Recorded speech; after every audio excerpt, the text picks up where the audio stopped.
Hello friends, welcome to CGPSC hand written notes. हम लोग English में लर्निंग एंड एक्विजिशन देख रहे थे।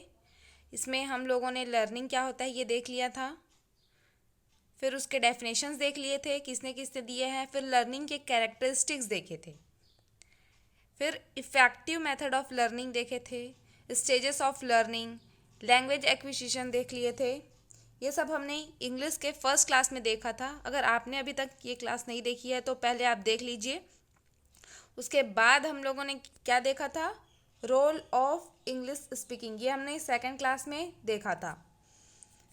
ठीक है, role of listening and speaking ये हमने देखा था, और साथ ही लैंग्वेज फंक्शन भी देखे थे। लैंग्वेज फंक्शन देखे थे कितने, 7 टाइप के, ये भी देख लिए थे। इतना हमने इंग्लिश में कंप्लीट कर लिया है। इसके आगे देखते हैं क्या है। आप सभी क्लास को शेयर कर दीजिए ताकि और भी लोग जुड़ पाएँ। फिर हम नेक्स्ट ये आगे स्टार्ट करते हैं इस टॉपिक को, लैंग्वेज एंड एक्विजिशन में। आज हम लोग देखेंगे principle of language teaching. Principle of language teaching ये क्या है ये देखेंगे। अगर आप लोग शिक्षक भर्ती की तैयारी कर रहे हैं, सहायक शिक्षक और शिक्षक बैच में आप ज्वाइन हो सकते हैं। पूरी तैयारी आपको 499 में हो जाएगी। डेमो के लिए आप व्हाट्सअप कर सकते हैं। इस नंबर पे आपको व्हाट्सअप करना है 7583864461। इस नंबर पे आप व्हाट्सअप कर सकते हैं, या इससे रिलेटेड जो भी डिटेल चाहिए आप इस नंबर पे व्हाट्सअप करके जानकारी प्राप्त कर सकते हैं। तो चलिए अब स्टार्ट करते हैं हम लोग आगे। मातृभाषा या मदर टंग क्या होता है। तो मातृभाषा या मदर टंग से तो आप सभी परिचित ही होंगे कि मातृभाषा क्या होती है। इसको हम देखते हैं आगे। ठीक है, मातृभाषा हमेशा आसानी से सीखी जाती है क्योंकि वहाँ नेचुरल इन्वायरमेंट होता है, किंतु मातृभाषा की तुलना में किसी भी सेकंड लैंग्वेज को लर्न करना थोड़ा सा डिफ़िकल्ट होता है। इंग्लिश टीचिंग के लिए एक पृथक उपचार एवं विभिन्न प्रिंसिपल्स की आवश्यकता होती है। अतः एक टीचर को सेकंड लैंग्वेज सिखाने के लिए टीचिंग के निम्न सिद्धांतों का प्रयोग करना चाहिए। मातृभाषा के लिए हमें किसी भी प्रकार की टीचिंग की आवश्यकता नहीं होती है। हम अपने नेचुरल इन्वायरमेंट से ही क्या सीख जाते हैं, मातृभाषा को सीख जाते हैं। पहले हम सुनते हैं, फिर उसको बोलना स्टार्ट करते हैं, फिर हम अपनी जो मातृभाषा होती है उसको सीख जाते हैं। लेकिन अगर हमको सेकेंड लैंग्वेज सीखना है, जैसे कि ये हमारा सेकेंड लैंग्वेज क्या है, इंग्लिश लैंग्वेज है, तो इसके लिए हमको कुछ जो प्रिंसिपल्स हैं, रूल्स है, ये सबको पढ़ना पड़ेगा। तभी हम क्या कर पाएंगे, सेकेंड लैंग्वेज को सीख पाएंगे। तो सेकेंड लैंग्वेज को सीखने के लिए टीचिंग के क्या है, सिद्धांत हैं, उनको आज हम लोग देखेंगे। टीचिंग के सिद्धांत, प्रिंसिपल्स ऑफ टीचिंग के जो भी प्रिंसिपल हैं उसको देखेंगे। तो सबसे पहला है फ्रीक्वेंसी। क्या है पहला, फ्रीक्वेंसी। सबसे फर्स्ट है फ्रीक्वेंसी। ऐसे वर्ड्स जो बहुधा बार बार काम आते हैं, जैसे बुक, हाउस, चेयर, टेबल, बस एटसेट्रा का चयन किया जाना चाहिए। सेकेंड है रेंज। प्रत्येक वर्ड की अपनी एक अलग पहुंच या रेंज होती है, इसलिए एक टीचर को विद्यार्थियों को टीच करने के लिए अधिक से अधिक रेंज वाले वर्ड्स का चयन करना चाहिए। थर्ड है अवेलेबिलिटी। यह टू थिंग्स का उल्लेख करती है। ये वर्ड पढ़ाने के लिए सिंपल एंड कन्वीनियंट है या नहीं। वर्ड क्या होना चाहिए, जब पढ़ा रहे हैं तो वो सिंपल एंड कन्वीनियंट होना चाहिए ताकि वो बच्चे को समझ में आ सके। जैसे कक्षा में pencil, pen, sharpener, ruler, bag, table, chair आदि उपलब्ध होते हैं, तो इसके माध्यम से जैसे जो भी उपलब्ध है उसको हम दिखा के बच्चों को बता सकते हैं कि इसका नाम है, ये इसलिए यूज़ किया जाता है, इसको बोल रहे हैं। फिर सेकंड है वर्ड उपयोगी है या नहीं। जैसे LCD, TV, refrigerator, sofa, bed, bowl, plate etcetera घर में सामान्यतः अवेलेबल होते हैं। ये सारे जितने भी नेम दिए हुए हैं ये क्या होते हैं, घर में अवेलेबल होते हैं, तो उनके संबंध में एक टीचर को टीच करना आसान होता है। नेक्स्ट है ऐसे वर्ड जिनकी कवरिंग कैपेसिटी अधिक हो का सिलेक्शन करना चाहिए। हमको ऐसे वर्ड का यूज़ करना चाहिए जिसकी कवरिंग कैपेसिटी ज़्यादा हो। जैसे इसमें एग्जांपल दिया है वेजिटेबल। वेजिटेबल के अंतर्गत तो टोमेटो भी आ जाएगा, कैरेट भी आ जाएगा, पी, पोटैटो, कैबेज, पम्पकिन सारे आ जा रहे हैं, जैसे वेजिटेबल हो गए। ऐसे ही और कौन सा वर्ड्स हो सकता, जैसे फ्रूट्स है, फ्रूट्स भी एक क्या है, इसकी कवरिंग कैपेसिटी क्या है, ज़्यादा है। फ्रूट्स के अंतर्गत कई सारे फ्रूट्स हो सकते हैं, एप्पल हो सकता है, बनाना हो सकता है, ऑरेंज हो सकता है, मैंगो हो सकता है, कई सारे फ्रूट्स आ सकते हैं। नेक्स्ट है टीचेबिलिटी। ऐसे वर्ड्स का सिलेक्शन करना चाहिए जिन्हें विभिन्न उपकरणों के द्वारा आसानी से समझाया जा सके, जैसे हट या हाउस। अब इसको हम ड्राइंग बना देंगे, ड्राइंग बनाकर या पिक्चर दिखाकर या अदर मेथड से उसके मीनिंग को आसानी से समझाया जा सकता है। अगर बच्चे को हम हट या हाउस ही बोलेंगे तो वो उतने अच्छे से नहीं समझ पाएंगे, लेकिन हम वहीं पे ड्राइंग बना देंगे हट का, जैसे ये हाउस है, ठीक है, और ये हट है, तो वो अलग से ही उनको क्या हो जाएगा, समझ में आ जाएगा कि इसको हाउस बोलते हैं, इसको हट बोलते हैं। ऐसे ही कई सारे ड्राइंग्स हम उनको बना के सिखा सकते हैं। जैसे कोई किचन में यूज़ करने वाले थिंग्स है, उनका ड्राइंग बना के बता सकते हैं कि ये स्पून है, तो वो स्पून तो देखे होते हैं लेकिन उनको अच्छे से नाम पता नहीं होता है, तो अगर हम ड्राइंग बना के उसको दिखा देंगे तो क्या हो जाएगा, उन लोग को हमेशा के लिए याद हो जाएगा कि ये क्या है, स्पून है करके। उनकी वोकेबलरी ऐसे ही धीरे धीरे बढ़ेगी। नेक्स्ट है साइकोलॉजिस्ट्स की धारणा है कि चीज़ों को विद्यार्थियों की एज को ध्यान में रखकर सिखाना चाहिए। अर्थात हमको ऐसे वर्ड का यूज़ करना चाहिए, जब बच्चा छोटा है तो ऐसे वर्ड्स का यूज़ करना चाहिए कि वो आसानी से समझ सके, ठीक है। ऐसे वर्ड जो हायर क्लासेस के स्टूडेंट सरलता से सीख सकते हैं, लेकिन लोअर क्लासेस के स्टूडेंट के लिए सीखना डिफ़िकल्ट होता है। अतः शिक्षण सामग्री को सेलेक्ट करते समय स्टूडेंट की लर्नेबिलिटी का ध्यान रखना चाहिए। उनकी जितनी, जैसे छोटे बच्चे हैं तो हम उनको एग्जाम्पल दे के समझा सकते हैं और छोटे छोटे वर्ड का यूज़ करवा सकते हैं, उनको छोटे छोटे वर्ड्स बताना है, ये हो जाएगा। जैसे बड़े बच्चों के लिए कुछ वर्ड इजी होते हैं, लेकिन वही वर्ड छोटे बच्चों के लिए कठिन होते हैं, इसीलिए हमको छोटे बच्चों के उनके एज के अनुरूप ही उनको वर्ड्स सिखाना चाहिए या उनके लिए वर्ड्स का चयन करना चाहिए। अब हम लोग देखेंगे अतः उपयुक्त 6 सिद्धांत यूजफुल टीचिंग मटेरियल के सिलेक्शन पर बल देते हैं। हमको टीचिंग मटेरियल सेलेक्ट करना है तो हम वो जो 6 अभी प्रिंसिपल्स देखे हैं उन 6 पॉइंट्स का हमको ध्यान रखना चाहिए। अब देखते हैं प्रिंसिपल्स ऑफ ग्रेडेशन। ये क्या है, प्रिंसिपल ऑफ ग्रेडेशन। ग्रेडेशन से अभिप्राय है कि मैटर को सरल बनाना। कोई सा भी मैटर है उसको हमको इजी वे में एक्सप्लेन करना है या इजी बनाना है तो उसको क्या कहते हैं, ग्रेडेशन कहते हैं। ग्रेडेशन के सिद्धांतों के पीछे यह विचार है कि मैटर को अधिक से अधिक सरल व आसान बनाया जाए ताकि लैंग्वेज लर्निंग अधिक आसान हो जाती है।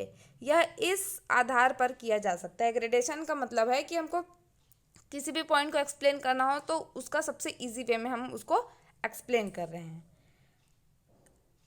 अब ग्रेडेशन देखते हैं। फर्स्ट है प्रिंसिपल ऑफ ग्रुपिंग। क्या है, प्रिंसिपल ऑफ ग्रुपिंग। इसके अंतर्गत मैटर की साउंड, सैचुएशन, सेंटेंस स्ट्रक्चर्स और मीनिंग के आधार पर ग्रुपिंग की जाती है ताकि मैटर को लर्न करने के लिए इजी एंड सिंपल बनाया जा सके। जैसे फर्स्ट है, जब मैटर को साउंड के आधार पर, जो सेम साउंड वाले हैं उनको एक साथ ग्रुपिंग करते हैं, ठीक है। जब मैटर को साउंड के आधार पर ग्रुप किया जाता है तो यह फोनेटिक ग्रुपिंग कहलाती है। जैसे काऊ, हाउ, नाउ, वाव, ये सब क्या हो गया, एक ही साउंड कर रहे हैं, ठीक है। ये राइमिंग वर्ड्स हो सकते हैं एक दूसरे के। और नेक्स्ट एग्जांपल क्या है, राइट, फाइट, हाइट, ये भी सेम साउंड कर रहे हैं। आदि का ग्रुप बनाकर एक साथ पढ़ाया जा सकता है। इसको हम एक साथ पढ़ाएंगे तो बच्चे को क्या होगा, इजीली लर्न करने में उनको आसानी जाएगी और उनको समझ में भी आएगा कि ये सेम साउंड कर रहे हैं करके। फिर नेक्स्ट है, वे वर्ड्स जिनका फॉर्म, फंक्शन या टॉपिक समान होता है तो यह लेक्सिकल ग्रुपिंग कहलाती है। उनका फॉर्म, फंक्शन और टॉपिक समान होता है तो। जैसे बनाना, ऑरेंज, एप्पल, मैंगो को एक ही कॉन्टेक्स्ट फ्रूट के अंतर्गत पढ़ाया जा सकता है। इन्हीं को लेक्सिकल ग्रुपिंग कहते हैं। जैसे अभी हमने एग्जांपल देखा था वेजिटेबल्स के, तो इसको भी क्या कर सकते हैं, कॉन्टेक्स्ट वेजिटेबल के अंतर्गत हम इसको लेक्सिकल ग्रुपिंग में पढ़ा सकते हैं। सी है, जब मैटर को सेंटेंस स्ट्रक्चर के आधार पर ग्रुप करते हैं तो यह ग्रामेटिकल ग्रुपिंग कहलाती है। जैसे he goes, they go, she plays, I jump, you it आदि को एक साथ पढ़ाया जा सकता है, इसी को ग्रामेटिकल ग्रुपिंग कहा जाता है। फिर डी है, मीनिंग के आधार पर भी, ये क्या है, सेंटेंस स्ट्रक्चर के आधार पर था ग्रामेटिकल ग्रुपिंग, और मीनिंग के आधार पर देखेंगे तो मीनिंग के आधार पर भी मैटर को ग्रुप किया जा सकता है। जैसे चार्मिंग, ब्यूटीफुल, एन्चेंटिंग, इन सब का क्या हो रहा है, मीनिंग तो सेम ही है, इसीलिए इसको क्या कह सकते हैं, ग्रुपिंग ऑफ सेमेटिक कहते हैं। सेमेटिक मतलब सेम सेम, तो जिसका सेम मीनिंग है उसका ये ग्रुपिंग हो जाएगा। तो ग्रुपिंग ऑफ सेमेटिक, जैसे चार्मिंग, ब्यूटीफुल, इन सब का मीनिंग क्या होता है, एक ही होता है, इसीलिए इसको बोलते हैं ग्रुपिंग ऑफ सेमेटिक। ये फर्स्ट हम लोग देख लिया है प्रिंसिपल ऑफ ग्रुपिंग, ग्रुपिंग कैसे करते हैं वर्ड्स को। सेकंड है प्रिंसिपल ऑफ सीक्वेंसिंग, जैसे ग्रुपिंग इंपॉर्टेंट है वैसे ही जो सेंटेंस है उसका सीक्वेंस भी मैटर करता है, इसलिए अब देखते हैं प्रिंसिपल ऑफ सीक्वेंसिंग। जब मैटर का समूह बना दिया जाता है तो प्रॉब्लम यह आती है कि ग्रुप्ड मैटर को किस क्रम में पढ़ाया जाए। प्रिंसिपल ऑफ सीक्वेंसिंग से तात्पर्य है कि कौन से सब्जेक्ट के पश्चात कौन सा विषय या सब्जेक्ट आएगा। सीक्वेंस के निम्न प्रकार होते हैं, तो क्या क्या प्रकार होते हैं इसको हम लोग देखते हैं। सबसे पहला है ग्रामेटिकल सीक्वेंस, यह स्ट्रक्चर से संबंधित होता है। ग्रामेटिकल सीक्वेंस मतलब स्ट्रक्चर, पहले सब्जेक्ट होता है, फिर वर्ब होता है, प्लस ऑब्जेक्ट होता है, ये तो हम सबको पता है, इसी को बोलते हैं ग्रामेटिकल सीक्वेंस। तो यह स्ट्रक्चर से संबंधित होता है। इसका अभिप्राय होता है कि सर्वप्रथम सिंपल सेंटेंस जिसमें subject plus verb plus object होते हैं को पढ़ाना चाहिए। जैसे सी इज टेकिंग टी, वह चाय ले रही है, ठीक है, सी इज टेकिंग टी, तो इसमें सी क्या हो गया, सब्जेक्ट हो गया, ऑब्जेक्ट क्या है, टी है, और टेकिंग क्या है, वर्ब है, और इज क्या है, ये ऑक्सिलरी वर्ब है, ठीक है। तो ये क्या होगा, सी इज टेकिंग टी। इसके पश्चात स्ट्रक्चर को पढ़ाना चाहिए। जैसे हम पहले एग्जांपल ले लिए, सी इज टेकिंग टी, इसमें बताएंगे कि शी क्या है, सब्जेक्ट है, टी क्या है, ऑब्जेक्ट है, ये ऑब्जेक्ट हो गया, ये सब्जेक्ट है शी, टेकिंग क्या है, वर्ब है, और ये क्या है, इज क्या है, ऑक्सिलरी वर्ब है। तो हमें पहले सेंटेंस को बताना चाहिए, उसके पश्चात ही बताना चाहिए कि इसमें कौन सा सब्जेक्ट है, ऑब्जेक्ट है, वर्ब है। जैसे she is taking tea with her friends in her house. B है लेक्सिकल सीक्वेंस, यह इससे संबंधित होता है कि कौन सा वर्ड किसका अनुसरण करता है। जैसे नॉर फॉलोज नॉर, जैसे नाइदर टी नॉर कॉफ़ी, ना ही tea neither tea nor coffee, ऐसे वर्ड यूज़ करते हैं ना, नहीं हमको टी चाहिए नहीं कॉफ़ी, और आइदर को किसके साथ यूज़ करते हैं, और के साथ, तो आइदर टी और कॉफ़ी, तो क्या चाहिए, टी चाहिए या कॉफ़ी चाहिए, ऐसा बोलते हैं। तो इसके लिए ये होगा, ठीक है, आइदर का और के साथ यूज़ होता है, और नाइदर का नॉर, ये हमेशा ग्रुपिंग में ही एक साथ ही यूज़ होते हैं, इसीलिए इसलिए क्या कहते हैं, लेक्सिकल सीक्वेंस। फिर सी है सिमेटिक सीक्वेंस, यह क्रम वर्ड के मीनिंग के अनुसार किया जाता है। ऐसे शब्द जिनके मीनिंग लगभग समान होते हैं उनको साथ पढ़ाना चाहिए। हमें ऐसे वर्ड को एक साथ पढ़ाना चाहिए जिनके मीनिंग आसान होते हैं, जिससे बच्चों को वो इजी वे में समझ में भी आएगा। इसलिए जब एक ही मीनिंग के वर्ड्स को हम एक साथ पढ़ा रहे हैं तो उसको क्या कहते हैं, सिमेटिक सीक्वेंस। जैसे हम लोग एग्जांपल देखे थे, ब्यूटीफुल, चार्मिंग, ये हम लोगों ने देख लिया है principle of sequencing and principle of grouping. Next है प्रिंसिपल ऑफ प्रेजेंटेशन। प्रेजेंटेशन कैसे होना चाहिए, तो प्रेजेंटेशन का तात्पर्य पेश करना होता है। यह विद्यार्थी को लेसन से परिचय करवाने का प्रॉपर मैनर बताता है। इसके लिए लेसन का सर्वप्रथम प्रेजेंटेशन दिया जाता है तथा साथ ही क्लासरूम में पाठ के लिए उचित एटमॉस्फेयर बनाने पर बल दिया जाता है। देखते हैं प्रेजेंटेशन क्या है। यह सिद्धांत शिक्षक की मॉडर्न टीचिंग अर्थात करेक्ट प्रोनाउंसिएशन, प्रेजेंटेशन में क्या correct pronunciation, intonation, pause, stress, articulation and expression पर बल देता है, क्योंकि बाद में स्टूडेंट टीचर का अनुकरण करता है। इसके बाद प्रोनाउंसिएशन ड्रिल, कोरल ड्रिल के द्वारा स्टूडेंट को सही तरीके से उच्चारण करना सिखाते हैं। जैसे क्लास में जितने भी बच्चे होते हैं सारे अपने टीचर का ही अनुकरण करते हैं, इसलिए जब टीचर जैसा भी प्रोनाउंसिएशन करेगा उसको बच्चे क्या मानेंगे, सही। अगर टीचर गलत भी प्रोनाउंसिएशन कर रहा है तो उसको बच्चे क्या मानते हैं, सही ही मानते हैं। इसीलिए टीचर को एकदम सावधानी से पढ़ाना चाहिए, क्योंकि स्टूडेंट क्या करते हैं, टीचर का अनुकरण करते हैं।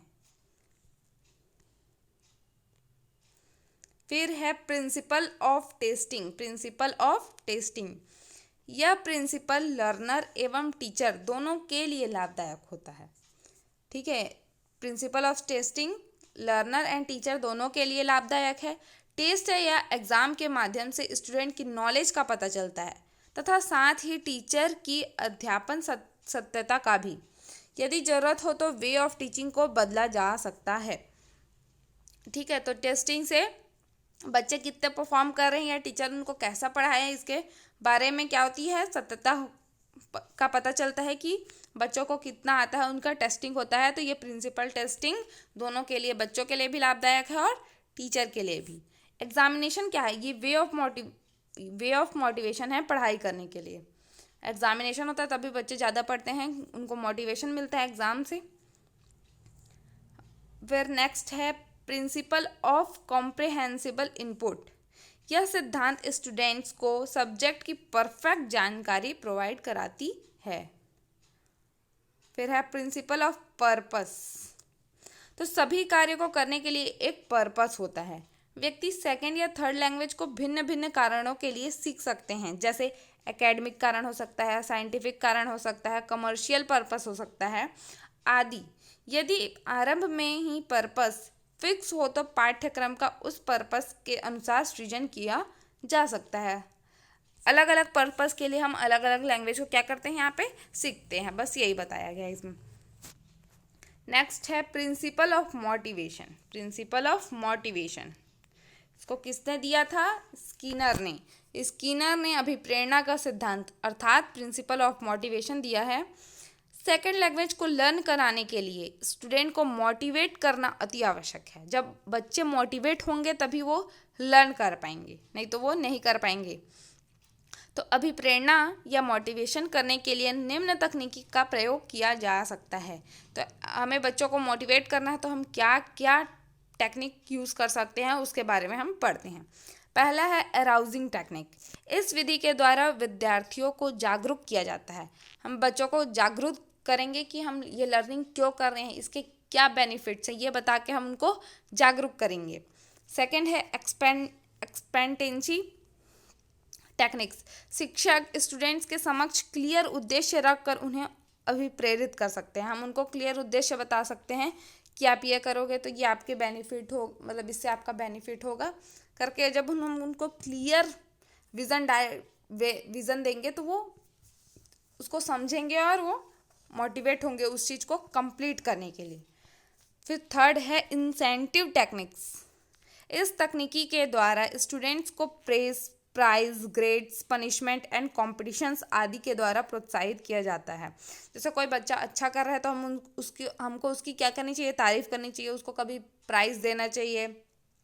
ठीक है, इसके द्वारा हम उनको क्या कर सकते हैं, मोटिवेट कर सकते हैं। अगर किसी को पनिशमेंट भी देते हैं तो उसको लगेगा कि अब मेरे को ऐसे में पनिशमेंट मिल रहा है तो मैं आगे से बेटर करूँगा ताकि मेरे को पनिशमेंट ना मिले, तो वो भी उससे क्या होगा, प्रोत्साहित ही होगा आगे के लिए। तो ये उसको मोटिवेशन मिलेगा अपना काम को कंप्लीट करने के लिए, लर्निंग के लिए। ये हो गया प्रिंसिपल ऑफ मोटिवेशन। इसके बाद देखते हैं principle of language. Principle of language opportunities क्या क्या है। तो लैंग्वेज एक दूसरे से वार्तालाप की अपॉर्चुनिटीज़ के माध्यम से सीखी जा सकती है। जब हम क्या बोलते हैं, एक दूसरे से बातचीत करेंगे किसी लैंग्वेज में तो उससे हम ज़्यादा जल्दी लैंग्वेज को सीख सकते हैं। ठीक है। लर्नर्स सूचनाओं, विचारों तथा भावनाओं के द्वारा आदान प्रदान कर सकते हैं। यह है लैंग्वेज अपॉर्चुनिटीज़ कि अगर हम को लैंग्वेज अपॉर्चुनिटीज़ मिल रही है, किसी लैंग्वेज में हम वार्तालाप कर रहे हैं, बातचीत कम्युनिकेट कर पा रहे हैं, तो उससे हमको क्या होगा, ज़्यादा इजी, मतलब जल्दी सीख सकते हैं, आसानी से सीखा जा सकता है अगर हम वार्तालाप के माध्यम से किसी लैंग्वेज को सीख रहे हैं तो। फिर नेक्स्ट है principle of habit formation. Habit formation के प्रिंसिपल क्या है देखते हैं। फॉरेन लैंग्वेज को लर्न करने के लिए सतत प्रयास और रुचि की आवश्यकता होती है।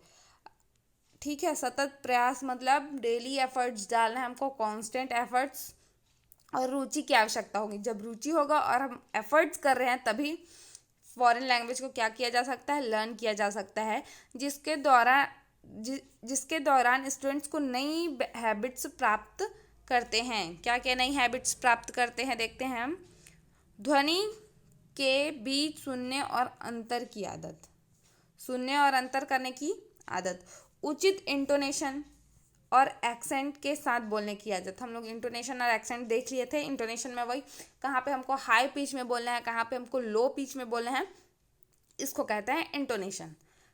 सी है न्यूज़पेपर, मैगजीन्स, स्टोरी बुक आदि पढ़ने की आदत।